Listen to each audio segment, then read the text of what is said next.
We're told by the Prophet ﷺ that anyone who says a lot of istighfar, anyone who seeks forgiveness, repents excessively, three things happen for that person.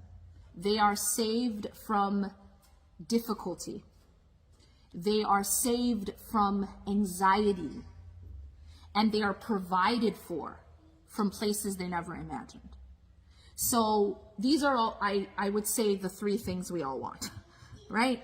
We want help from any difficulty. We definitely want to be saved from the things that give us anxiety and that we're afraid of. And at the same time, we want provision. We want provision, even if we can't imagine where it comes from, Allah subhanahu wa ta'ala can provide. And that is what comes out of excessive istighfar. We spoke about the power of la hawla wa la quwwata illa billah.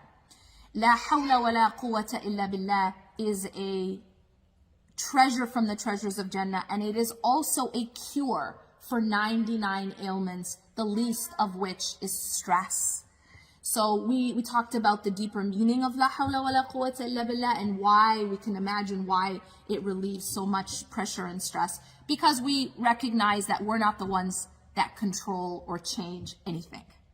That is only Allah who can do that. That we cannot be the savior. That we cannot be the one at the steering wheel, because we actually aren't. It's an illusion. Many people have an illusion of control, and that seemingly makes them feel safe. But it's actually an illusion, because number one, we are not actually at the steering wheel of our life. Allah is at the steering wheel of our life. And Allah is at the steering wheel of everyone's life. He is the one, and I say this to remind you and myself, not just logically, but remind the heart that Allah is at the steering wheel of our children's life. Because many of us are parents, and one of the things that as a parent is that you fear for your kids. You worry for your kids. You have a certain vision of what's best for your kids. Yes? And as parents, it's very, very difficult to not impose that all the time, right? And so it's also, I think, if we look at ourselves as parents and we look at the root of most of our anxiety, anyone want to tell me where it's rooted? It's usually related to our children. Yes? Fear of the unknown. But once you become a parent, where is most of your anxiety related to? Your children.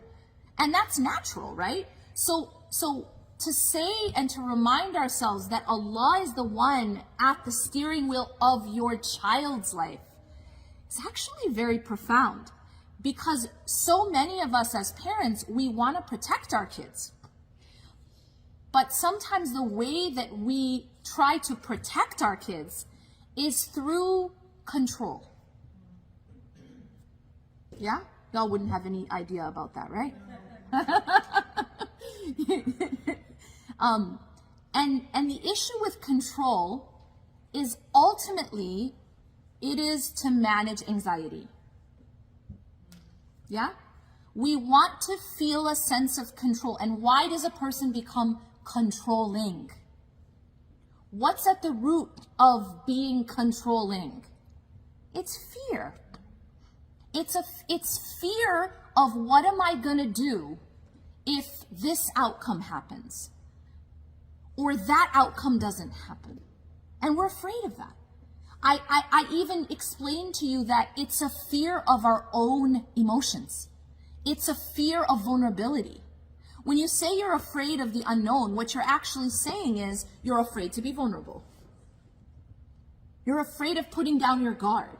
You're afraid of something scratching you.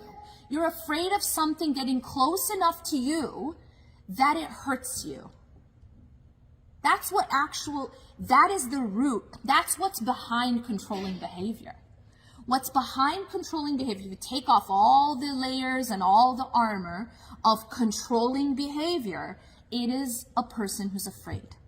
It is a person who has anxiety and fear of what may come. And the fear that if I put my guard down, if I don't control this situation, if I don't control every aspect of this situation, I might get hurt. I might get disappointed. In other words, I might have to be vulnerable. In other words, I might have to feel something. And I'm going to take this back to that root, because we're afraid to feel. Many of us are afraid to feel. We're afraid to feel our emotions. We want to be protected from having to feel things.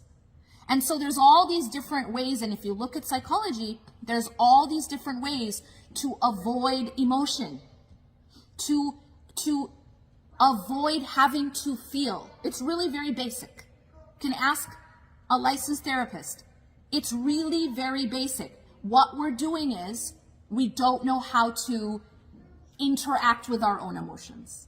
We don't know how to process our own emotions. We don't know how to digest, how to face our own emotions. And actually that becomes the root cause of dysfunction. It becomes the root cause of illness. It becomes the root cause of problems, whether it's inside of you, outside of you, or between you and others.